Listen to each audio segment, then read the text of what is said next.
દાદાજી ખેડૂત ભાઈઓ, આપણી ખેડૂત ચેનલમાં સ્વાગત છે. અને આજે આપણે વાત કરવાની છે ટ્રેક્ટરની ડીઝલની એવરેજ વધારવી હોય તો. ગમે તે ટ્રેક્ટર હોય કંપનીનું, કોઈ પણ કંપનીના ટ્રેક્ટરમાં તમે ડીઝલ એવરેજ વધારે આગળ તેની આપણી તમામ વિડીયોમાં વાત કરવાની છે. તો વિડીયો આગળ પૂરો જોજો, જેથી કરીને બધી રીતના સમજાય. તો ખેડૂત ભાઈઓ, ઘણા લોકોને આપણી જોયેલ છે કે ટ્રેક્ટરમાં કાંઈ કોઈ જાતની કંઈ સર્વિસ કે આ તે કંઈ કરાવતા જ ન હોય. ખેતરનું કામ પૂરું થઈ જાય એટલે ટ્રેક્ટર મૂકી દઈએ અને ટ્રેક્ટર એમને મળીએ અને પાછું જ્યારે આપણે ચાલુ કરીએ સિઝનમાં, ત્યારે કંઈક ને કંઈક નવા નવા પ્રશ્ન ઉભા હોય. એ કારણ છે આપણી આમાં ટ્રેક્ટરમાં ધ્યાન નથી દેતા. તો એને ધ્યાન દેવામાં આપણી પહેલા તો વાત કરીએ કે જે આપણી બોનેટ ખોલીએ પહેલા તમને બધી A to Z માહિતી આપા કે આપણી ટ્રેક્ટરની ડીઝલને એવરેજમાં જાજો ફેર પડે અને તમે પણ અનુભવ કરજો એક ફરે. ખાસ કરીને વિડીયો જોજો, આગળ કાપતા નહીં.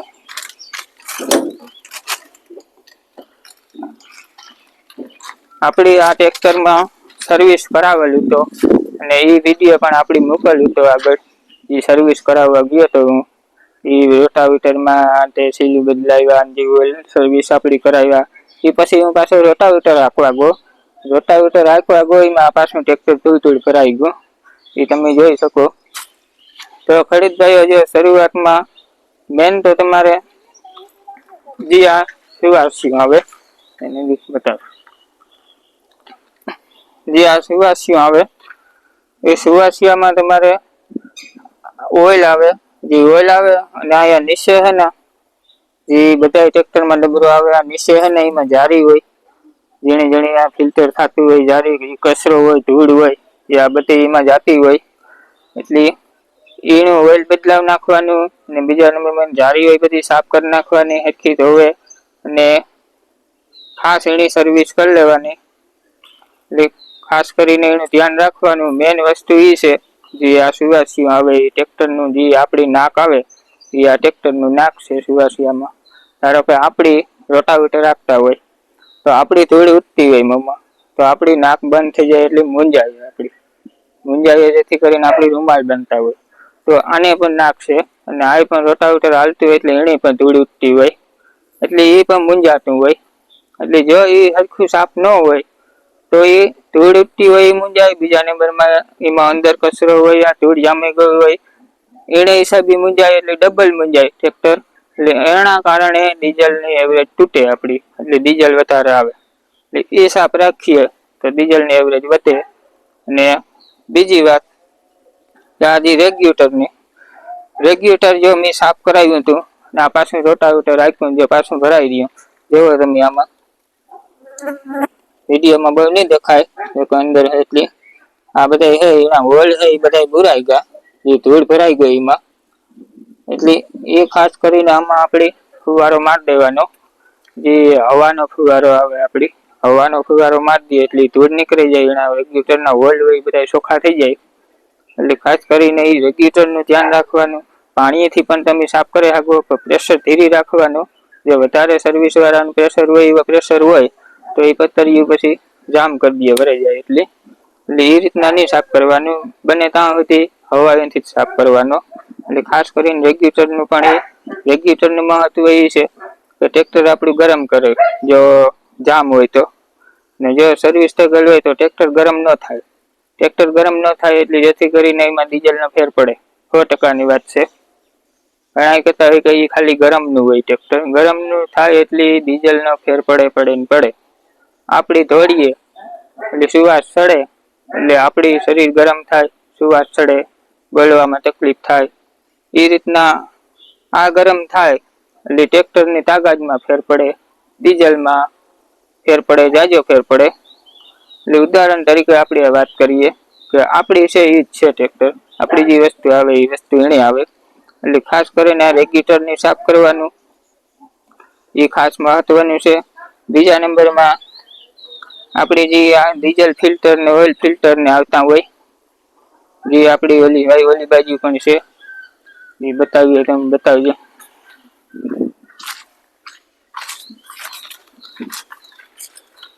જે આપણી ડીઝલ ફિલ્ટર ને ઓઇલ ફિલ્ટર ને હોય એ બધા બદલાવે આપણી નવા નાખેલ છે કમ્પ્લીટ હાવ. અને જોવો આ ટાંકીમાં એમની ધૂળ જોઈ શકો કગડી ધૂળ જામી ગઈ. તો આપણી આ સિઝન છે એ આખો મહિનો સિઝન આ એકટારી હાલતી હોય તો એ કગડી ધૂળ ગીરતી હોય આમાં. તો એ ખાસ આપણી આમાં જોવાને આ ખાલી મેં એક ફરે ગોતો રોટાવેટર આપીને સર્વિસ કરાવે પાછું ટ્રેક્ટર તમે જવું એટલે તમને એ નહીં લાગે કે આ ટ્રેક્ટર સર્વિસ કરાવ્યું. તો આખું સિઝન આપણી આપતા હોય તો એ કગડી ધૂળ જાય. જેથી કરીને ખાસ ધ્યાન રાખવાનું. ટાંકીની પણ અમુક ટાઈમે પછી આપણી એની સર્વિસ કરવી પડે. જેથી કરીને જે આ સાઈડમાં બધે ધૂળનો કચરો જામતો હોય તો એ જામે નહીં, બધો સાફ થઈ જાય. એટલે ખેડૂત ભાઈઓ આ રીતના ટ્રેક્ટરનું ધ્યાન રાખજો. સમયસર ઓઇલ બદલાવ નાખવાનું. સમયસર આપણી મેન વસ્તુ રેગ્યુલેટર ને જે સુવાસીઓ કહીએ આપણી ટ્રેક્ટરનું આપણી ભાષામાં એ બે વસ્તુ ખાસ ચેક કરવાનું. ને જે આપણી આ ડબરો હોય આ ડબરામાં આપણે આ ઢાંકણું ખોલે રોટાવેટર આપીને આવીએ કે ધૂળ કદાચ થાંભલો આખ્યો હોય ખેતરમાં ધૂળ બહુ ઉઠતી હોય ત્યારે આપણી ખોલે ઢાંકણું આ ડબરામાં ધૂળ આખી ભરાઈ જતી હોય. જેથી કરીને એ આપણી સાફ કરી નાખવાની એટલે વાં ઓછી જાય એટલી ઓછી. એટલે આ રીતના ખેડૂત ભાઈઓ ધ્યાન રાખવાનું. આ વસ્તુનું જો ધ્યાન રાખ્યું ના તો 100% ડીઝલને એવરેજ ટ્રેક્ટર આપીએ. એટલે એ ગમે ટ્રેક્ટર હોય એમાં બધામાં આ જ વસ્તુ હોય. આ વસ્તુનું ધ્યાન રાખો એટલે એવરેજ 100% વધે ડીઝલની. તો બીજા નંબરમાં આમાં ઘણી આગળ ધ્યાન રાખવાનું હોય. આપણી અત્યારે આવું સિઝન છે ચોમાસામાં તો આમાં ઘણી વસ્તુ હોય જે ગ્રીસું કરવાના હોય. આ પાવર સ્ટીયરિંગનું ઓઇલ મેં ચેક કરાવ્યું હતું તે ઓછું હતું તે એ નાખ્યું. આવી નાની નાની વસ્તુ બધી અત્યારે ચેક કરીએ ને તો બધી આપણી જાણવા જડે કે આપણી હાકી એટલી થોડુંક કહાવાનું જ છે. ગમે એ વસ્તુ હોય આપણી ટાયર કહાય એને બદલે આમાંય બધી કહાય. ગ્રીસ કરેલું હોય તો એ પણ આપણે કરવું પડે સમયસર. અને ખાસ એક મહત્વની જે આ પંખાની પટ્ટી છે એ પંખાની પટ્ટી આવે એ બહુ ઢીલી નહીં રાખવાની અને બહુ ટાઈટ નહીં કરવાની. એ માપની જ હોવી જોઈએ. આ પટ્ટી હોય એટલે અહીં આપણી દબાવીએ ને એટલે 1 ઇંચની આડે સાલ હોવી જોઈએ આ પટ્ટીમાં. એ રીતના આપણી પટ્ટી ટાઈટ રાખવાની. અને જો નબળી હોય પટ્ટી તો આપણે નહીં રાખવાનું મનમાં કે આપણી આ પટ્ટી હાલી છે, એ બદલાવી જ નાખવાની. નવી પટ્ટી જ નાખી દેવાની આપણી. અને જો આ પટ્ટી જો તૂટે ને આપણે આપતા હોય ને ખબર ન પડે ને પંખો બંધ થઈ જાય રેગ્યુલેટરનો જે આમેરા આવે પંખો તો ટ્રેક્ટર છોટતા કઈ વાર ન લાગે, એન્જિન તરત છોટાઈ જાય. એટલે આ ખાસ ધ્યાન રાખવાનું. એટલે મારો કહેવાનો મતલબ એ છે કે ટ્રેક્ટરની જેટલી તમે સાફ સફાઈ રાખ્યો ને એટલું ટ્રેક્ટરનું એન્જિન પણ સારું રહે, જે લાંબો સમય વર્ષો કાઢી નાખીએ આપણા માટે. અને ડીઝલની એવરેજ પણ સારી રાખીએ. એટલે આ રીતના ખાસ ધ્યાન રાખવાનું બધી, જેથી કરીને ડીઝલની એવરેજ પણ સારી આવે.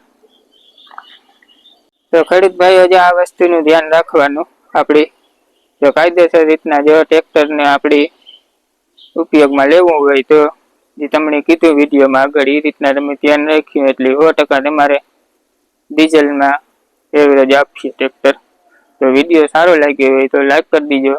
ને ચેનલમાં નવા આવે તો જોડાઈ જજો આપણી ચેનલમાં, સબસ્ક્રાઈબ કરી દીજો. ને કંઈ પણ પ્રશ્ન હોય ને જો આ વાત સાચી હોય તો કોમેન્ટમાં જણાવજો મને. તો મળીએ પાછા બીજા વિડીયોમાં. તો જય માતાજી બધાય ખેડૂત ભાઈઓ.